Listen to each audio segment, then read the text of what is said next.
연말 파티의 그 순간, 형은 소주잔을 높이 치켜들며 웃었다. 지분은 내가 다 받는다. 너는 이제 아무것도 아니야. 이 그의 말은 칼날처럼 내 가슴을 파고들었지만 나는 미소로 대답했다. 왜냐하면 그날 밤 나는 이미 그의 모든 비밀을 손에 쥐고 있었기 때문이다. 그 비밀은 10년 전 우리 가족의 붕괴를 시작한 것이었다. 형은 아버지의 회사를 빼앗기 위해 어머니를 죽인 살인자로 몰아넣었고 나는 그 죄를 대신 짊어진 희생양이었다. 하지만 이제 그 대가를 치르게 할 차례였다. 서울의 겨울비가 창문을 두드리는 그 밤, 나는 형의 눈을 똑바로 보며 속으로 중얼거렸다. 형, 내가 모르는 진실이 내 목을 조를 거야? 그날 밤, 연말 파티는 우리 가족의 전통이었다. 아버지가 돌아가신 후, 형과 나는 매년 이 고층 아파트에서 소주를 기울이며 한 해를 마무지었다. 하지만 올해는 달랐다. 형, 김민주는 회사의 CEO 자리에 오른 지 겨우 6개월 만에 모든 지분을 장악하려 했다. 그는 은행가 출신의 매끄러운 미소로 투자자들을 설득했고 나는 그저 형의 그림자처럼 보였다. 준호야, 너는 항상 내 뒤를 따라오지 않았어. 이제 그만해. 형의 말은 항상 그렇게 가벼웠다. 파티 테이블 위에는 삼겹살과 김치찌개가 놓여 있었지만 내 입맛은 돌아오지 않았다. 형은 소주를 따라주며 웃었다. 오늘은 축하하자. 회사가 내 손에 들어왔으니까. 그의 눈빛에 스멀스멀 피어오르는 오만이 보였다. 나는 고개를 끄덕이며 잔을 들었다. 축하해, 형. 타지만 내 머릿속은 이미 다른 계획으로 가득 차 있었다. 10년 전으로 돌아가 보자. 나는 고등학교 3학년이었고 형은 대학을 졸업한 지 2년 차였다. 아버지의 중소기업, 한강전자는 서울의 IT 업계에서 작은 성공을 거두고 있었다. 아버지는 형에게 회사를 물려주려 했지만 어머니는 나를 더 믿었다. 준호는 내 형처럼 야심만만하지 않아. 하지만 솔직해. 어머니의 말은 항상 형을 자극했다. 그해 여름, 어머니가 갑자기 세상을 떠났다. 공식 기록은 자살이었다. 어머니의 목에 묶인 끈, 그리고 방 안의 혼란스러운 흔적. 경찰은 우울증으로 인한 비극이라고 결론지었다. 하지만 나는 알았다. 어머니는 결코 그런 사람이 아니었다. 그녀는 형과 다투던 날, 민준아, 내가 회사를 망치면 어떻게 할 거야? 라고 소리쳤고 그 후에 사라졌다. 장례식 날, 형은 울면서 나에게 속삭였다. 준호야, 이제 우리가 가족이야. 내가 지켜줄게. 그 말은 달콤했지만 나는 그의 손에 묻은 가루 그 끈을 묶는 데 사용된 테이프의 흔적을 봤다. 나는 아무 말도 하지 않았다. 대신 경찰 조사에서 어머니가 요즘 우울해 보이셨어요 라고 증언했다. 왜? 형이 나에게 내가 말 안 하면 회사가 망해라고 협박했기 때문이다. 그날부터 나는 형의 꼭두각시가 되었다. 회사는 형의 손에 넘어갔고 나는 대학을 졸업한 후 형의 비서로 들어갔다. 매일 그의 커피를 타고 그의 실수를 덮어주었다. 하지만 속으로는 증거를 모았다. 어머니의 일기장, 형의 은행 거래 내역. 그는 어머니의 죽음 직후 회사의 자금을 빼돌려 자신의 호화로운 삶을 꾸몄다. 그 돈은 어머니의 보험금이었다. 형은 그녀를 죽여서 돈을 챙긴 것이다. 파티가 끝난 후 나는 집으로 돌아와 컴퓨터를 켰다. 화면에 떠오른 파일, 민준의 비밀. 그 안에 어머니의 목소리가 녹음된 오디오가 있었다. 형이 어머니를 위협하는 소리. 엄마, 지분을 넘기면 안 죽여. 나는 그 파일을 복사하며 속으로 다짐했다. 형, 내가 나를 배신한 대가를 치르게 해줄게. 다음 날 아침, 나는 회사로 갔다. 형은 사무실에서 투자자들과 통화 중이었다. 네, 지분은 제가 모두 인수합니다. 동생은 그냥 퇴직할 겁니다. 그의 목소리가 들려왔다. 나는 문을 열고 들어갔다. 형, 이야기 좀 해요. 형은 전화를 끊고 나를 봤다. 준호. 무슨 일이야? 그의 미소는 여전했다. 나는 책상에 앉아 형을 똑바로 봤다. 어머니 일기 봤어요. 형이 그날 밤에 어머니를 만났다고 써 있네요. 형의 얼굴이 살짝 굳었다. 하지만 곧 웃었다. 그건 오해야? 엄마가 착각한 거지. 나는 고개를 저었다. 착각. 형의 은행 계좌에 5억 원이 들어온 기록도 착각인가요? 형의 눈이 가늘어졌다. 준호, 내가 뭘 아는 척하는 거지? 증거 없으면 입 다물어. 나는 주머니에서 USB를 꺼냈다. 이게 증거예요. 형은 USB를 받아들고 컴퓨터에 꽂았다. 오디오가 재생되기 시작했다. 어머니의 비명, 형의 웃음소리. 형의 얼굴이 창백해졌다. 이건 어떻게, 나는 차갑게 말했다. 형이 버린 녹음기에서 찾았어요. 이제 어떻게 할까요? 형은 자리에서 일어나 나를 노려봤다. 준호, 이걸로 나를 위협할 생각이야? 내가 증언한 게 없어. 내가 나를 보호한 거잖아. 맞았다. 나는 형을 위해 죄를 대신 졌다. 하지만 이제 그 빚을 갚을 때였다. 형, 지분을 포기하세요? 아니면 이걸 경찰에. 형은 웃었다. 좋아. 하지만 내 계획이 실패할 거야. 내가 이미 내 약점을 쥐고 있으니까. 그날 오후, 형은 나를 자신의 클럽으로 불렀다. 강남의 고급 클럽, 네온 사인이 번쩍이는 곳. 오준호야. 화해하자. 형은 위스키를 따라주며 말했다. 하지만 그의 눈빛은 교활했다. 우리는 소파에 앉아 이야기를 나눴다. 형은 과거를 회상했다. 엄마가 죽은 건 사고였어. 내가 실수한 거지. 그의 목소리가 떨렸다. 처음으로 보이는 약점. 나는 속으로 웃었다. 형, 진심인가요? 형은 고개를 끄덕였다. 그래. 그래서 내게 미안해. 지분 반은 내 거로 할게. 그 말에 나는 잠시 흔들렸다. 형의 눈에 눈물이 고였다. 우린 형제잖아. 하지만 나는 알았다. 이는 형의 전형적인 속임수였다. 형은 항상 이렇게 감정으로 상대를 무너뜨렸다. 나는 잔을 비우고 일어났다. 생각해 볼게요. 형의 문을 나서며 나는 형의 핸드폰에 스파이를 심어둔 앱을 확인했다. 이제 그의 모든 통화가 내 손에 있었다. 집으로 돌아온 나는 밤새 계획을 세웠다. 단계 1. 형의 투자자를 흔든다. 단계 2. 어머니의 진실을 폭로할 증인을 찾는다. 단계 3. 형을 파멸의 구렁텅이로 밀어넣는다. 하지만 형도 가만히 있지 않았다. 다음 날, 내 은행 계좌에서 돈이 빠져나갔다. 형의 짓이었다. 그는 나를 빈털터리로 만들려 했다. 나는 분노로 떨었다. 형, 내가 시작한 거야. 그날 밤, 나는 형의 비서에게 연락했다.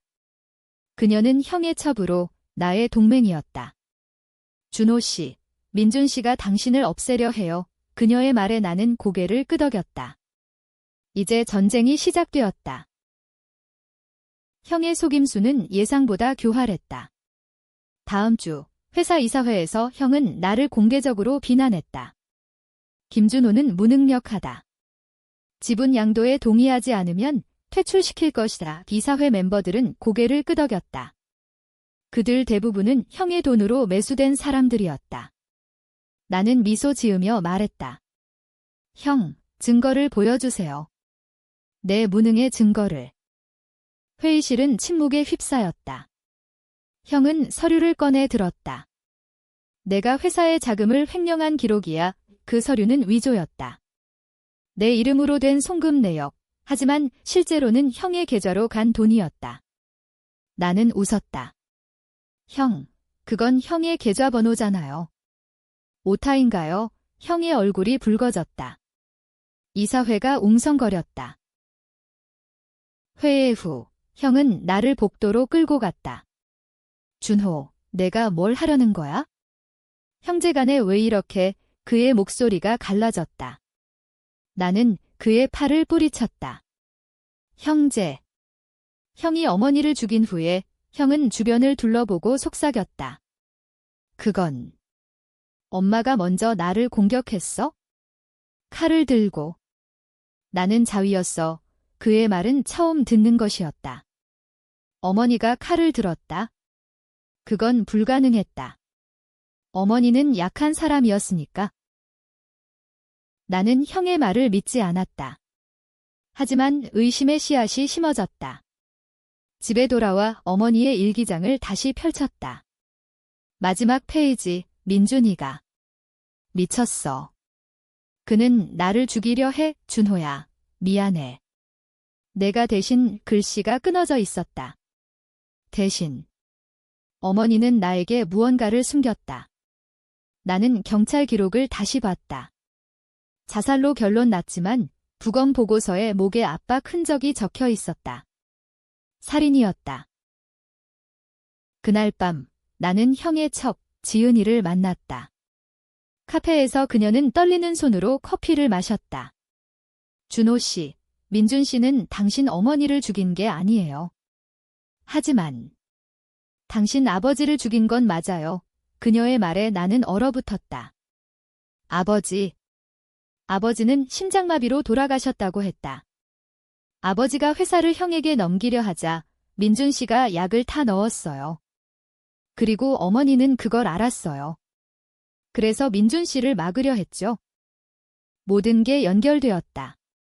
형은 아버지를 죽여 회사를 차지했고 어머니가 진실을 알자 그녀마저 제거했다. 나는 그 죄를 대신 졌다. 장례식에서 잡아지는 자연사라고 증언한 내가. 왜? 형이 내가 말하면 내 인생 끝이야 라고 했기 때문이다. 나는 지은이에게 물었다. 증거는 그녀는 USB를 건넸다. 아버지의 병원 기록, 형의 약 구매 내역. 나는 분노로 몸을 떨었다. 하지만 동시에 공포가 밀려왔다. 형은 나를 알고 있었다. 다음 날 내 아파트 문이 부서졌다. 침입자였다. 방 안은 엉망이었고 내 컴퓨터가 사라졌다. 형의 짓이었다. 나는 지은이에게 전화했다. 숨으세요. 형이 올 거예요. 그녀는 울었다. 준호 씨, 도망쳐요. 민준 씨는 미쳤어요. 나는 도망치지 않았다. 대신 형의 투자자 중 하나, 박 사장을 만났다. 강남의 골프장에서 그는 나를 기다렸다. 준호군, 내 형이 나에게 10억을 약속했어.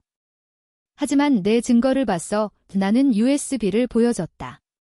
그의 얼굴이 창백해졌다. 이게 사실이라면 나는 말했다. 박 사장님, 형의 지분을 막아주세요. 대신 회사의 20%를 드릴게요. 그는 고민 끝에 고개를 끄덕였다. 좋아. 하지만 내 형이 알면. 그날 저녁 형에게서 전화가 왔다. 준호, 박 사장이 왜 갑자기 지분을 철회했지? 그의 목소리가 차가웠다. 나는 웃었다. 형, 그건 내 비밀 때문이야. 형은 침묵하다가 말했다. 내가 배신했구나. 좋아. 이제 내 차례야. 그날 밤 지은이가 실종되었다. 형의 클럽 CCTV에 그녀의 모습이 마지막으로 찍혔다. 나는 경찰에 신고했다. 하지만 형의 로비로 조사는 시작조차 되지 않았다. 증거 부족지라는 말만 돌아왔다. 나는 홀로 서 있었다. 형, 이건 끝나지 않았어. 나는 새로운 계획을 세웠다. 미디어. 한겨레 신문의 기자에게 연락했다. 김민준의 어두운 비밀을 폭로할 증거가 있어요. 기자는 흥미로웠다. 준호 씨, 위험해요. 당신 형은 권력이 세거든요. 나는 대답했다. 그래서 더 해야죠. 인터뷰 날 형이 나타났다. 준호, 집에 가자. 그의 미소는 섬뜩했다. 기자는 놀라 물러섰다. 형은 나를 끌고 나가며 속삭였다. 내가 지은이를 죽인 줄 알아. 그의 말에 나는 멈칫했다. 뭐? 내가. 형은 웃었다. 내 지문이 그녀의 핸드폰에. 내가 보낸 메시지로 그녀를 불렀어. 나는 부정했다. 하지만 형은 증거를 보여줬다. 위조된 메시지. 형은 나를 함정에 빠뜨린 것이다. 이제 나는 살인 용의자가 되었다. 경찰이 문을 두드렸다. 김준호 씨, 조사받으러 가시죠. 감옥에서 나는 형의 편지를 받았다. 준호야, 이제 내가 어머니처럼 될 차례야. 그의 글씨는 차가웠다. 하지만 나는 포기하지 않았다. 변호사를 통해 증거를 제출했다. 아버지의 독살 기록. 형의 흔들림이 시작되었다. 미디어가 소문을 퍼뜨렸다. 한강전자 CEO, 가족 살해 의혹. 형은 필사적으로 나를 압박했다. 감옥 방문에서 그는 말했다. 준호, 사과해. 지분을 포기하면 풀어줄게. 나는 비웃었다. 형, 내가 먼저 사과해. 어머니와 아버지에게 형의 눈에 사리가 스쳤다. 내가. 나를 파괴하려 해. 그는 나가며 문을 쾅 닫았다. 감옥 생활은 지옥이었다. 밤마다 어머니의 목소리가 들렸다. 준호야, 용서해. 하지만 나는 용서할 수 없었다. 출소 조건으로 형이 나를 풀어줬다. 이제 끝났어. 형의 말. 하지만 나는 알았다. 진짜 전쟁은 이제 시작이었다. 출소한 첫날, 서울의 거리는 낯설었다. 비가 내리는 거리에서 나는 우산 없이 걸었다. 형의 차가 기다리고 있었다. 형의 운전기사 목소리. 나는 탔다. 차 안에서 형은 담배를 피우며 말했다. 준호, 이제 그만하자. 가족으로 돌아가. 그의 말은 부드러웠지만 눈빛은 날카로웠다. 집에 도착하자 테이블 위에 계약서가 놓여 있었다. 지분 포기 서명해. 형은 소주를 따랐다. 나는 서류를 보며 물었다. 형, 왜 나를 미워해? 어렸을 때부터. 형은 한숨을 쉬었다. 너 때문에. 엄마가 너만 사랑했으니까? 아버지도. 나는 항상 둘째였다. 그의 고백은 예상 밖이었다. 형의 약점, 질투. 나는 서명을 하지 않고 물었다. 그럼 어머니를 왜? 형은 잔을 내려놓았다. 엄마가 진실을 알았어. 아버지를 내가? 독살한 걸 그녀가 경찰에 말하려 해서. 그는 눈을 피했다. 난 선택의 여지가 없었어. 나는 속으로 웃었다. 이 고백을 녹음했다. 핸드폰 앱이 작동 중이었다. 그날 밤 나는 형의 집을 빠져나왔다. 지은이를 찾기 위해. 그녀는 형의 클럽 지하실에 감금되어 있었다. 문을 열자 그녀는 쇠사슬에 묶여 있었다. 준호 씨, 그녀의 울음소리. 나는 그녀를 풀어주며 말했다. 형이 한 짓이에요. 같이 도망쳐요. 우리는 밤거리를 달렸다. 택시를 타고 제주도로 향했다. 제주에서 우리는 숨을 골랐다. 바다를 보며 지은이는 말했다. 민준 씨는 나를 이용했어요. 첩으로, 스파이로. 하지만 당신을 사랑해요. 준호 씨. 그녀의 고백에 나는 당황했다. 사랑. 나는 복수만 생각했다. 지은 씨, 이제 형을 무너뜨려야 해. 우리는 계획을 세웠다. 미디어 폭로, 형의 재정 파탄. 서울로 돌아온 우리는 기자에게 갔다. 김민준, 연쇄살인자 기사의 제목이 터졌다. 주식은 폭락했다. 형의 회사 직원들이 반발했다. 시위가 일어났다. 형은 나에게 전화했다. 준호, 내가 이겼어. 만나자. 그의 목소리가 지쳤다. 만남 장소는 한강공원. 비가 추적추적 내리는 밤, 형은 코트 차림으로 서 있었다. 준호야, 미안해. 모든 게 내 잘못이야. 그는 무릎 꿇었다. 용서해. 나는 그의 어깨를 잡았다. 형, 왜 이제 와서? 형은 울었다. 너 때문에. 내가 강해지는 걸 봤어. 나도 변하고 싶어. 그 순간 나는 흔들렸다. 형의 눈물은 진짜 같았다. 우리는 포옹했다. 형제잖아. 하지만 내 주머니 속 녹음기가 돌아가고 있었다. 이 장면을 녹음한 것이다. 형의 자백. 나는 속으로 중얼거렸다. 미안, 형, 이게 끝이야. 다음 날 나는 녹음을 경찰에 제출했다. 형은 체포되었다. 배신자, 형의 외침이 들려왔다. 감옥에서 형은 나를 만났다. 준호, 내가 날 죽였어. 그의 눈은 미쳤다. 나는 대답했다. 형, 내가 먼저 시작했어. 하지만 승리의 기쁨은 없었다. 지은이는 말했다. 준호 씨, 이게 옳았을까요? 나는 대답할 수 없었다. 형의 체포 후 회사는 파산했다. 나는 새로운 CEO가 되었지만 가족의 유산은 잿더미였다. 밤마다 악몽이 왔다. 어머니의 얼굴, 아버지의 그림자. 형의 재판이 시작되었다. 증인들이 나왔다. 지은이, 박 사장, 심지어 형의 옛 비서들. 형은 모든 걸 부정했다. 준호가 날 함정에 빠뜨렸어. 법정은 혼란스러웠다. 배심원들은 나와 형 사이를 오갔다. 누가 진짜 피해자일까? 재판 중간 트위스트가 터졌다. 형의 변호사가 증거를 제시했다. 어머니의 숨겨진 편지. 준호야, 내가 아버지를 죽인 게 아니야? 내가 약을 줘서 편지는 위조된 것이 아니었다. 어머니의 필체. 나는 충격에 빠졌다. 어렸을 때 나는 아버지의 약을 형에게 대신 줬다.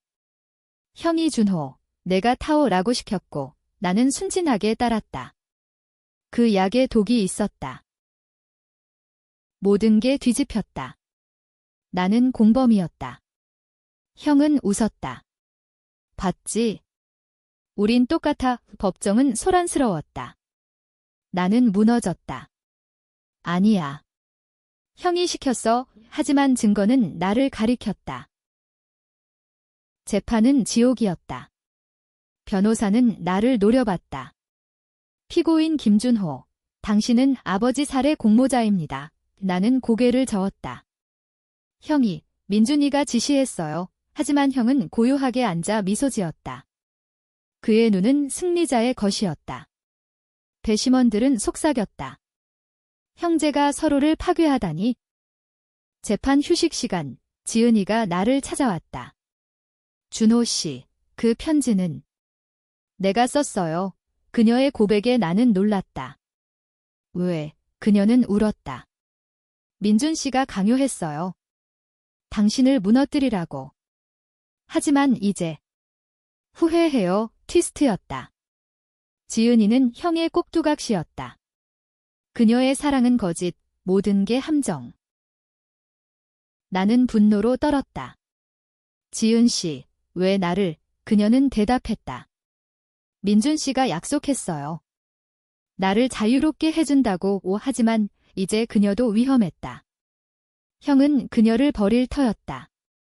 나는 그녀를 설득했다. 함께 증언해요. 진실을. 재판 재개. 지은이가 증언대에 섰다. 편지는 위조예요. 민준 씨가 썼어요. 법정은 충격에 빠졌다. 형의 얼굴이 일그러졌다. 거짓말. 내가 한 짓이야. 형은 지은이를 향해 소리쳤다. 보안 요원이 그를 제지했다. 변호사는 급히 반박했다. 증인 신뢰성 문제. 밤이 되자 형의 세력이 움직였다. 감옥 밖에서 나를 납치하려 했다. 어두운 골목에서 검은 차가 다가왔다. 나는 도망쳤다. 준호야, 포기해. 형의 부하 목소리. 나는 한강 다리로 달렸다. 비바람 속에서 나는 형에게 전화했다. 형, 끝내자. 직접 만나. 만남은 한강 다리 위. 형은 수갑 차림으로 경찰 호송 차에서 끌려 나왔다. 준호, 내가 이겼어. 하지만 우린 똑같아. 그의 말에 나는 고개를 저었다. 아니, 형 나는 복수로 시작했지만 이제 정의야. 형은 웃었다. 정의. 내가 아버지 약을 준 게 정의인가? 그 순간 또 다른 트위스트. 형의 주머니에서 편지가 떨어졌다. 어머니의 진짜 편지. 민준아, 준호는 모르는 척해. 내가 한 짓을. 하지만 나는 용서할 수 없어. 편지는 형에게였다. 어머니는 형의 죄를 알았지만 나를 보호했다. 나는 형을 대신해 죄를 졌다. 자발적으로. 형은 무너졌다. 엄마. 왜? 그는 무릎 꿇었다. 경찰이 그를 끌고 갔다. 나는 한강을 내려다봤다. 물결이 출렁였다. 어머니, 이제 끝났어요. 하지만 끝나지 않았다. 재판 결과, 형은 종신형. 나는 무죄. 하지만 회사는 사라졌다. 지은이는 증언 후 해외로 도망쳤다. 그녀의 마지막 메시지, 미안해, 준호 씨, 사랑했어, 진짜였을까? 나는 알 수 없었다. 새로운 삶을 시작했다. 작은 IT 회사에서 일하며 서울의 아침을 맞이했다. 하지만 밤마다 형의 미소가 떠올랐다. 복수는 승리였나? 아니면 또 다른 배신? 어느 날 익명의 편지가 왔다. 준호야, 형은 감옥에서 자살했어. 내 덕분에. 편지 속의 사진, 형의 시체. 하지만 그의 입가에 미소. 그는 일부러. 트위스트의 끝. 형은 죽음으로 나를 영원히 괴롭히려 한 것이다. 나는 편지를 불태웠다. 형, 안녕. 하지만 마음속에 빈자리가 남았다. 형의 죽음 소식은 충격이었다. 감옥에서 자살. 공식 발표는 우울증지였다. 하지만 나는 알았다. 형은 마지막 카드를 쥐고 있었다. 그의 죽음은 나를 자유롭게 하는 동시에 영원한 죄책감으로 묶는 것이었다. 미디어는 배신의 형제, 비극적 결말이라고 보도했다. 사람들은 논쟁했다. 준호가 피해자인가, 가해자인가? 나는 고요한 삶을 선택했다. 제주의 작은 집에서 바다를 보며 살았다. 과거를 회상했다.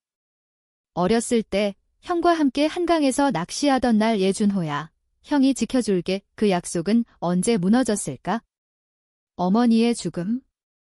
아버지의 독살? 아니, 형의 야심이 태생적이었다. 지은이로부터 소식이 왔다. 준호 씨, 아이가 있어요. 당신의. 그녀의 메시지에 나는 얼어붙었다. 언제? 재판 전, 우리의 밤, 나는 아버지가 된 건가? 돌아올게. 나는 서울로 향했다. 공항에서 그녀를 만났다. 배가 불룩했다. 진짜예요. 그녀의 눈물. 우리는 포옹했다. 하지만 의심이 스쳤다. 형의 마지막 속임수. DNA 테스트를 했다. 양성. 나는 웃었다. 새로운 시작이야. 서울로 돌아온 우리는 작은 아파트에 살았다. 아이는 건강하게 태어났다. 이름은 민준호. 형의 이름과 내 이름을 합쳐. 아이를 보며 나는 생각했다. 복수는 끝났나? 형의 그림자는 사라지지 않았다. 밤에 아이가 울 때 형의 목소리가 들리는 듯 했다. 어느 날 박 사장이 찾아왔다. 준호 군, 회사를 다시 세워보자. 내가 CEO로. 나는 거절했다. 이제 평범하게 살고 싶어요. 그는 고개를 끄덕였다. 내 선택이야. 하지만 사람들은 아직 논쟁해. 내가 영웅인가, 악당인가? 미디어는 여전히 나를 쫓았다. 다큐멘터리 제안, 책 출판. 나는 거부했다. 하지만 속으로는 알았다. 이 이야기는 끝나지 않았다. 형의 죽음, 지은의 배신 회복, 아이의 탄생 모두가 회색 지대였다. 누가 옳았나? 형의 야심. 내 복수. 아니면 가족의 저주? 결말은 비극적 행복이었다. 나는 아이를 안고 바다를 봤다. 아빠가 지켜줄게 하지만 마음속의 물음, 만약 형이 살아 있었다면? 우리는 화해했을까? 독자들이 판단할 일이었다. 이 이야기는 논쟁을 남긴다. 옳고 그름 사이, 가족의 어둠. 서울의 겨울이 다시 왔다. 연말 파티 대신 나는 가족과 소주를 마셨다. 건강에 지은이의 잔, 아이의 웃음소리. 하지만 문득 형의 미소가 떠올랐다. 지분은 내가 다 받는다. 이제 그 지분은 의미 없었다. 복수의 대가는 자유였다. 하지만 자유는 고독했다.